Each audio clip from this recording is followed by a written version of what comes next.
గత ప్రభుత్వ హయాంలో దళితులకు అన్యాయం జరిగిందని ముఖ్యమంత్రి రేవంత్ రెడ్డి అన్నారు.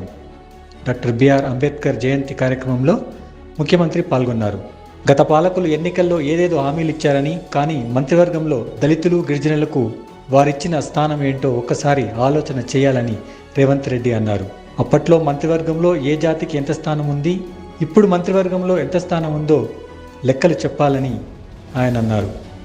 ఒక స్పీకర్తో పాటు 4 మంత్రులు, విప్లలో దళితులు, గిరిజనులకు ఇంతటి ప్రాతినిధ్యం ఉమ్మడి రాష్ట్రంలోనైనా దక్కలేదని రేవంత్ రెడ్డి చెప్పారు.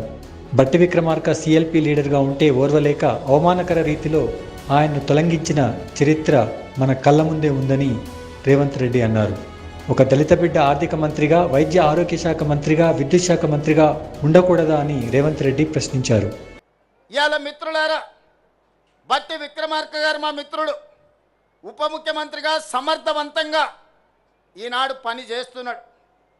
సిఎల్పి లీడర్గా ఉంటే ఓర్వలేక హోదా తగ్గించి ఆయనను అవమానించే విధంగా అవమానకరంగా సిఎల్పి నాయకుడిగా తొలగించుకున్న చరిత్ర కళ్ళ ముందలనే ఉంది కదా. వారు బడ్జెట్ పెడితే ఆ బడ్జెట్ను అవమానించే విధంగా ఇవాళ మాట్లాడుతున్న వాళ్ళని చూస్తున్నాం కదా.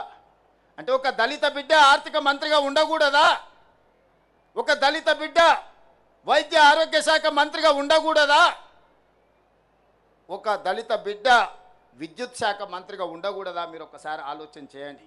ఒక దళిత బిడ్డ స్పీకర్గా వేదిక మీద కూర్చోవద్దా? ఆయనను అధ్యక్ష అని పిలవాల్సి వస్తుందని కొంతమంది సభకే రావడం లేదంటే ఈ దళితుల పట్ల వాళ్ళకు ఉన్న గౌరవం ఏ పార్టీదో మీరు ఒక్కసారి ఆలోచన చెయ్యండి.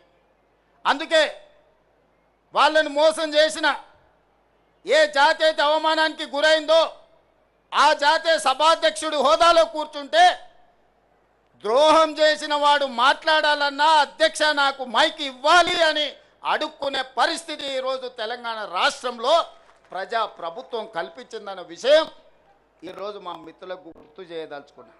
చాలామంది మా పిల్లలు ఉన్నారు ఉస్మానియా యూనివర్సిటీ, 110 సంవత్సరాల చరిత్ర ఉన్న ఉస్మానియా యూనివర్సిటీకి ఏ ఒక్క రోజైనా మీ జాతి వాడు 110 ఏళ్లలో వైస్ ఛాన్సలర్ అయ్యిందా? మీరు ఒకసారి చెప్పండి.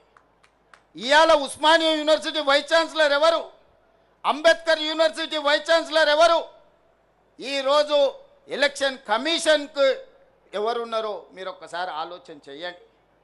ఈ విధంగా చెప్పుకుంటూ వెళ్తే పబ్లిక్ సర్వీస్ కమిషన్ కావచ్చు, జిల్లాల కలెక్టర్లు కావచ్చు, లేకపోతే ఎడ్యుకేషన్ డిపార్ట్మెంట్ ప్రిన్సిపల్ సెక్రటరీ కావచ్చు, ఇరిగేషన్ డిపార్ట్మెంట్ ప్రిన్సిపల్ సెక్రటరీలు కావచ్చు, ఇట్లా నేను అన్ని చదివి వినిపించగలను.